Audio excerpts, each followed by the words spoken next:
Good morning, students. How are you, Peter? I hope you all are fine and enjoying your online classes. So, we are going to start today your civics chapter 2. Okay, we had completed first chapter in last lecture and now we are going to start second chapter, that is understanding secularism. As we studied in last chapter the salient features of constitution, and we know about the word secular.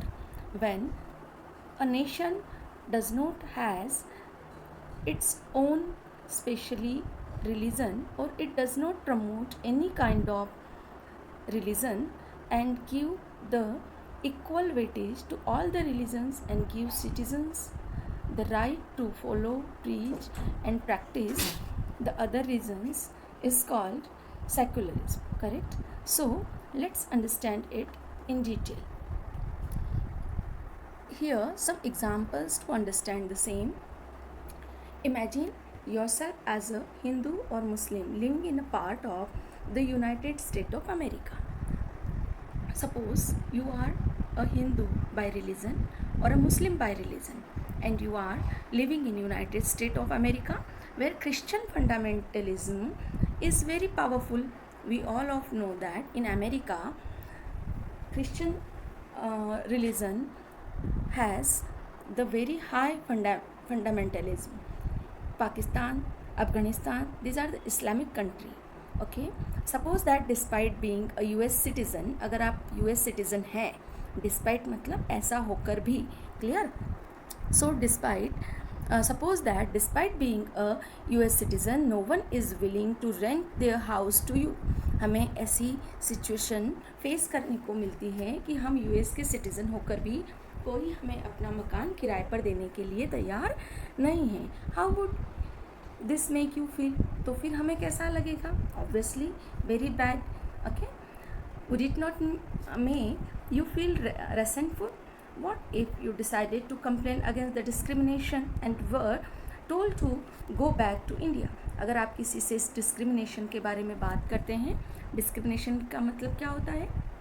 अगर किसी भी तरह का दो persons में, दो families में colour, cast, है ना, कंट्री, रीजन, रिलीजन, इस बेस पर जो भी डिफरेंस किया जाता है उसे हम डिस्क्रिमिनेशन कहते हैं. Clear? Would this not make you to feel angry? अगर आपको कंप्लेन करने के बाद अगर कहा जाए कि आप वापस इंडिया चले जाइए, तो क्या आपको गुस्सा नहीं आएगा? 100% आएगा. Your anger could take 2 forms. तो फिर क्या होगा? आपका गुस्सा 2 फॉर्म ले सकता है. पहला क्या? First, you might react by saying that Christian should get the same treatment in places where Hindus and Muslims are in majority. आपको ऐसा लगेगा कि क्रिश्चियन को भी सेम उसी तरह का ट्रीटमेंट मिलना चाहिए. जहाँ पर हिंदू मुस्लिम्स कम्युनिटी ज़्यादा है, वहाँ क्रिश्चियन फंडामेंटलिज्म के कंट्री में जैसे हिंदू और मुस्लिम को ट्रीट किया जाता है, सेम वैसा ही क्रिश्चियंस को हिंदू मुस्लिम मेजोरिटी वाले कंट्री में किया जाना चाहिए. This is a form of retaliation. और ये क्या हो जाएगा? एक रिटेलिएशन का फॉर्म हो जाएगा. मतलब कि अगर हमारे साथ ऐसा होता है तो हम भी उनके साथ ऐसा करेंगे. और you might take the view that there should be justice for all. या फिर आपको ऐसा लगेगा कि हमें सबके लिए जस्टिस सोचना चाहिए, हम उनके साथ ऐसा क्यों करें, है ना? इंस्टेड ऑफ दैट सबके साथ न्याय होना चाहिए, जस्टिस होना चाहिए. You may fight stating that no one should be discriminated against on the grounds of their religious practices and believes. और हम इस बात के लिए लड़ेंगे कि कोई किसी को भी अपने धर्म के आधार पर किसी के साथ भी डिस्क्रिमिनेशन नहीं होना चाहिए, भेदभाव नहीं होना चाहिए. This statement rests on the assumption that all forms of domination related to religion should end. This is the essence of secularism. Sorry.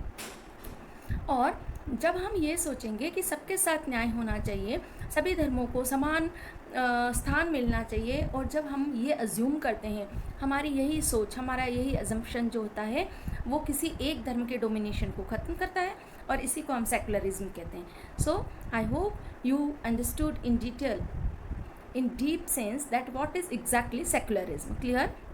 In this chapter you will read more about what this means in Indian context. और यही secularism जो है, you know that कि India का कोई अपना धर्म नहीं है. इंडिया में क्या है, सेक्युलरिज्म है। इंडिया किसी भी एक रिलीजन को प्रमोट नहीं करता है। Each and every citizen of India has right to follow, preach and practice any kind of religion that he or she has beliefs. Clear? So we will see in more detail, in deep sense, in case of Indian context, और यही चीज़ हम जो है वो India के reference के साथ आगे रीड करेंगे. History provides us many examples of discrimination, exclusion and persecution on the grounds of religion. You may have read about how Jews were persecuted in Hitler's Germany and how several millions were killed. Now, however, the Jewish state of Israel treats its own Muslims and Christian minorities quite badly. In Saudi Arabia, non-Muslims are not allowed to build a temple, church, etc., and nor can they gather in a public place for prayer. So let's see what a tragedy is it, है ना. कितने दुख की बात है कि हम history में भी बहुत सारे डिस्क्रिमिनेशन के उदाहरण देखते हैं, बहुत सारे भेदभाव के उदाहरण देखते हैं. धर्म के आधार पर किस तरह से एक धर्म के लोग जो मेजोरिटी धर्म हैं वो मेजोरिटी धर्म के लोग माइनॉरिटी धर्म पर अत्याचार करते हुए दिखते हैं. और इसके एग्जाम्पल अगर हम देखें तो जर्मनी में जहाँ पर जूज़ जो लोग थे वो बहुत ज़्यादा अत्याचार सहन करने को मजबूर थे हिटलर के ज़माने में, और मिलियंस ऑफ जूज़ को जो हैं एक चैम्बर में डालकर पॉइजन गैस रिलीज़ करके उनका दम घुट के वो मर जाते थे. एंड अगर हम देखते हैं जूइश स्टेट जो है इज़राइल, मतलब जहाँ जूस जो हैं वो मेजोरिटी में है, वहाँ पर मुस्लिम और क्रिश्चियन इन दोनों माइनॉरिटीज़ के साथ, दोनों रिलीजन के माइनॉरिटीज़ को बहुत बैडली ट्रीट किया जाता है. इवन हम सऊदी अरेबिया का एग्जांपल देखें बेटा कि सऊदी अरेबिया में इस्लामिक कंट्री डिक्लेयर्ड है और वहाँ पर नॉन मुस्लिम लोगों को टेंपल बनाने का या चर्च बनाने का, मतलब जो हिंदू है वो टेंपल बनाएंगे, जो क्रिश्चियन है वो चर्च बनाएंगे, तो टेंपल या चर्च बनाने का कोई भी परमिशन वहाँ पे नहीं है. और इनफैक्ट वो एक साथ इकट्ठे होकर पूजा भी नहीं कर सकते हैं. In all the above examples members of religious community इधर persecute or discriminate against members of other religious community. These acts of discrimination take place more easily when one religion is given official recognition by the state at the expense of other religions. Clearly, no one would wish to be discriminated against but of their religion not dominated by another religion. In India, can the state discriminate against citizens on the grounds of their religion?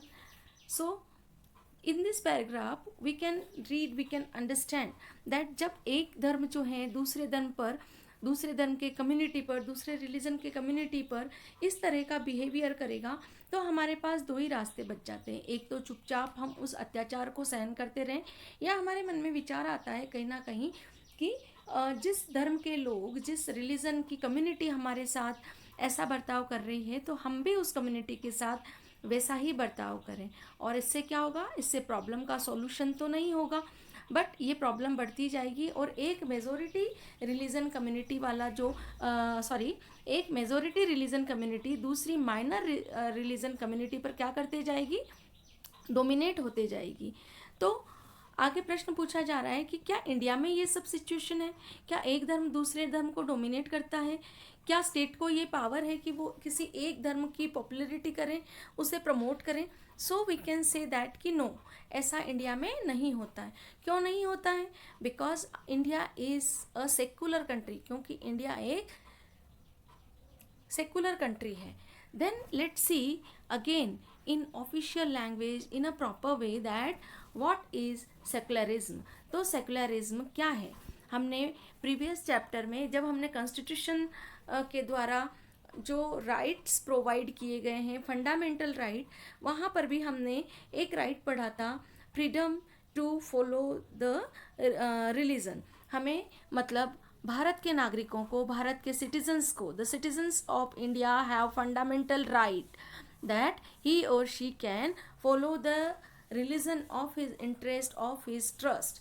ठीक है, जिस धर्म में हमें विश्वास है उस धर्म को हम फॉलो कर सकते हैं, उसका प्रीच कर सकते हैं और उससे हम फॉलो कर सकते हैं, प्रैक्टिस कर सकते हैं, ठीक है बेटा. So let's see again what is secularism. As the chapter is secularism, आपका चैप्टर ही सेक्युलरिज्म और सेक्युलरिज्म के बेनिफिट क्या है यही है, तो बहुत डीप और बहुत अच्छे से इसी पॉइंट को क्लियर किया है. So let's have a read.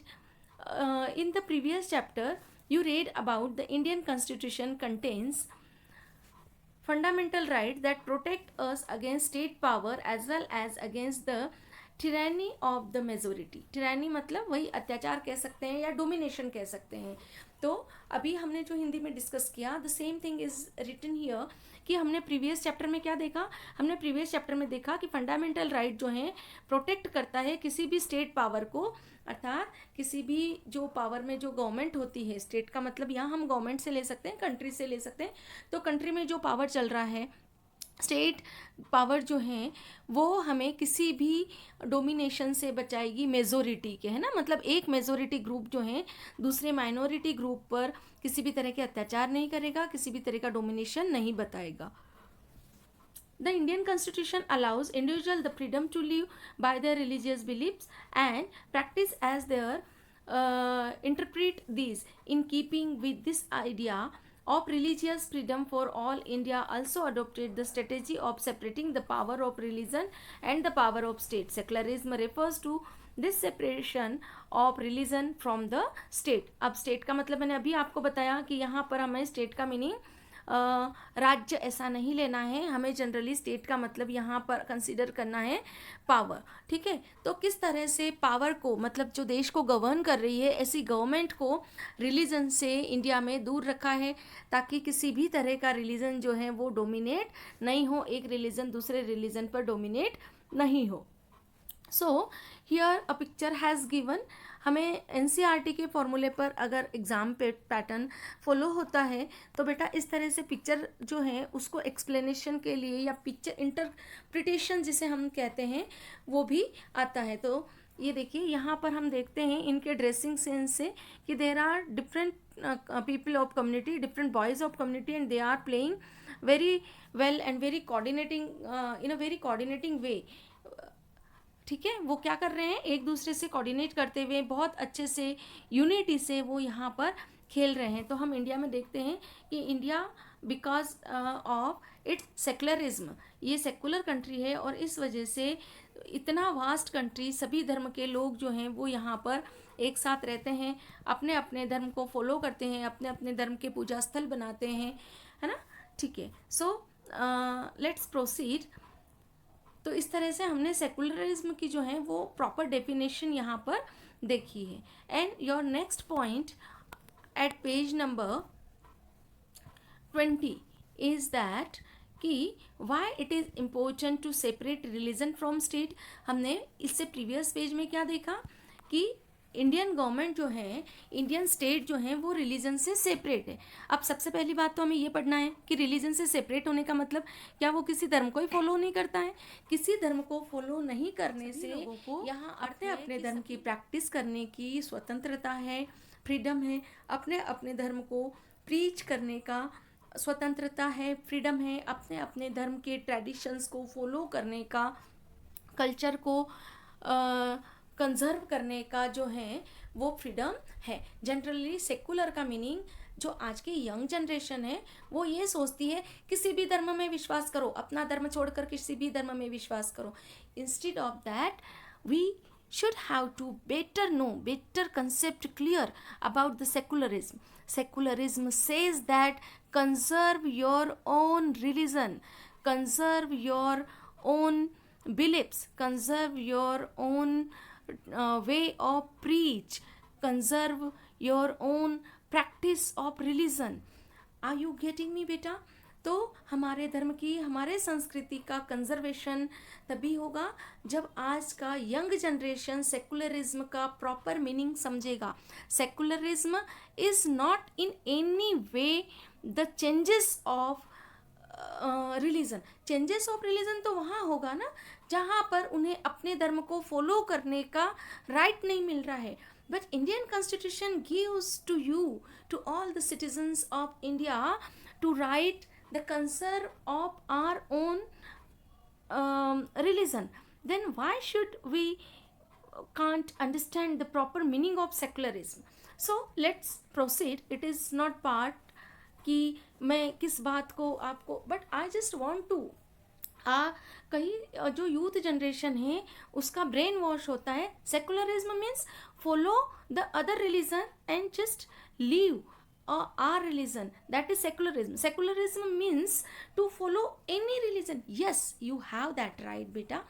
But secularism exactly says that the country do not propagate, the country do not promote any one religion, but the exactly you have to conserve your own religion. You have to right to conserve your own religion. Then why should you don't? Okay, so let's proceed. As discussed about, the most important aspect of secularism is its separation of religion from state power. Government से, government किसी भी एक धर्म को जो है वो यहाँ पर प्रमोट नहीं करती है, सभी धर्मों को समान मानती है, सभी नागरिकों को ये अधिकार देती है कि वो अपने धर्म को सुरक्षित रखें, अपने धर्म को कंजर्व करें, अपने धर्म की पूजा करें. Clear? Important for a country to function democratically. Almost all countries of the world will have more than one religious group living in them. With these religious groups there will most likely to be one group that is in the majority. किसी भी country में एक group जो है धर्म का वो 100% क्या होगा, इन अ मेजोरिटी होगा.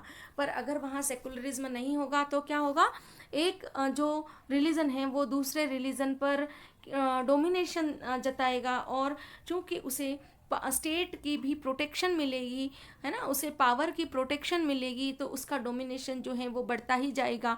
और उस स्टेट में दो कम्युनिटी जो अलग अलग धर्म की हैं उनके बीच प्रॉपर कोऑर्डिनेशन नहीं रहेगा. So it is very important to stay in that coordination as we follow in our India. In our India we celebrate Eid very enthusiastically. We celebrate Janmashtami, we celebrate Diwali, we celebrate Holi, we celebrate Christmas. And as we all the citizens of India are united here. So what is Indian secularism? Let's see Indian secularism क्या है. So let's see what is the exact meaning of Indian secularism. So to get a better idea or better understanding of Indian secularism, we have three objectives before us. First is one religious community does not dominate another. एक religion dominity जो है, एक religious community दूसरे religious community पर dominate नहीं करेगी. Second objective is that some members do not dominate other members of the same religious community. Same religious community के एक ही धर्म के समाज के भी एक समूह जो है, एक ग्रुप जो है दूसरे ग्रुप को डोमिनेट नहीं करेगा. And the third one is that the state does not enforce any particular religion. धर्म जो है हमारे देश की गवर्नमेंट किसी भी एक पर्टिकुलर धर्म को डोमिनेट नहीं करेगी, एनफोर्स नहीं करेगी, उसका प्रोपोगेट नहीं करेगी, जबकि हर एक इंडिविजुअल को अपना धार्मिक स्वतंत्रता बनाए रखने का पूरा अधिकार है. The Indian state works in a various ways to prevent the अबो डोमिनेशन. अच्छा, ये डोमिनेशन अर्थात एक रिलीजन दूसरे रिलीजन पर डोमिनेट नहीं हो, इसके लिए इंडियन गवर्नमेंट कई सारे वेज अपनाती है. उनमें से first, it uses a strategy of distancing itself from religion. इससे पहला वे क्या है कि भारत के अंदर, इंडिया के अंदर जो सत्ता है, जो गवर्नमेंट है, जो पावर है, उसने अपने आप को रिलीजन से बिल्कुल दूर रखा है. अर्थात कोई भी रिलीजन हम रिकमेंड नहीं करते हैं. The Indian state is not ruled by a religious group. हमारे भारत में, हमारे इंडिया में किसी एक धर्म के ग्रुप के हाथ में सत्ता नहीं है, गवर्नमेंट नहीं है, और ना ही हम किसी एक धर्म को सपोर्ट करते हैं. In India government spaces like law courts, police stations, government schools and offices और promote any one religion. Clear है? केवल गवर्नमेंट ही नहीं, जबकि और भी बहुत सारे जो ऑफिसेज हैं, गवर्नमेंट ऑफिसेज हैं, कोर्ट्स हैं, पुलिस स्टेशन हैं, गवर्नमेंट स्कूल्स हैं, इन सब में कहीं भी एक धर्म को प्रमोट नहीं किया जाता है. So here is a picture of government high school is given in your book, and we can understand by interpretation with this picture properly. In a government school, in Seemapur students want to celebrate a religious festival. एक कोई religious festival जो है उसको celebrate करना चाह रहे हैं सारे students, and they are just going to sir and asking, sir, there is a big religious festival next month, we have never celebrated it in school, can we do this year? क्या हम वो इस साल school में कर सकते हैं? ऐसा बच्चे कहाँ गए हैं, पूछने गए हैं सर के पास। I am afraid that isn't possible Rekha, and that principal is replying to Rekha named of a student. Rekha एक स्टूडेंट का नाम शो किया है हमें। This is a government school, we cannot give importance to any one religion, private school may do that, government schools don't celebrate any religious festival in the school premises, most religious festivals are public holidays so that we can celebrate these at home। तो principal क्या कर रहे हैं, उनको मना कर रहे हैं किसी भी तरह का रिलीजन सेलिब्रेट करने के लिए स्कूल में, क्योंकि किसी एक रिलीजन के अगर फेस्टिवल को हम सेलिब्रेट करते हैं तो दूसरे रिलीजन के जो बच्चे हैं वो उन्हें लगेगा कि हमारे ऊपर ये रिलीजन क्या हो रहा है, डोमिनेट हो रहा है। I never thought of it this way, I guess we can always celebrate it outside school. so this is the conversation between two students that they are sorry they are discussing कि हमने कभी ऐसा नहीं सोचा था। जो teacher ने उनको क्या किया है, एडवाइस किया है कि आप स्कूल से बाहर सेलिब्रेट कर सकते हैं, स्कूल से बाहर तो हम हमेशा सेलिब्रेट करते ही हैं। Anyway we were planning to celebrate it in our locality. और बच्चे बात कर रहे हैं कि ठीक है, सर ने अगर कहा है तो कुछ सोच समझ के ही कहा होगा, और हमें क्या करना चाहिए, हमें इसे अपने लोकेलिटी में सेलिब्रेट करने का कुछ वे ढूंढना चाहिए। और इस स्टोरी बोर्ड से हमें ये पता चलता है the celebration of the religious festival within the school would have been a violation of the government's policy of treating all religions equally. Government schools cannot promote any one religion either in their morning prayers or through religious celebrations. This rule does not apply to private school। और यहाँ ये clear भी किया है कि ये government school का rule है और वो प्राइवेट स्कूल पर क्या नहीं होता है, अप्लाई नहीं होता है, प्राइवेट स्कूल्स जो हैं। क्योंकि यहाँ पर हमने फंडामेंटल राइट्स में ये भी देखा है कि हर धर्म को अपने ट्रेडिशंस कंजर्व करने का पूरा पूरा अधिकार है, और इस तहत अगर प्राइवेट स्कूल्स में ये होता है तो गवर्नमेंट उनको बाउंड नहीं करती है। तो बेटा आज यही हम अपना लेक्चर कंप्लीट करते हैं, और नेक्स्ट स्टोरी बोर्ड जो है वो नेक्स्ट पैराग्राफ के साथ नेक्स्ट लेक्चर में we will discuss. Thank you very much.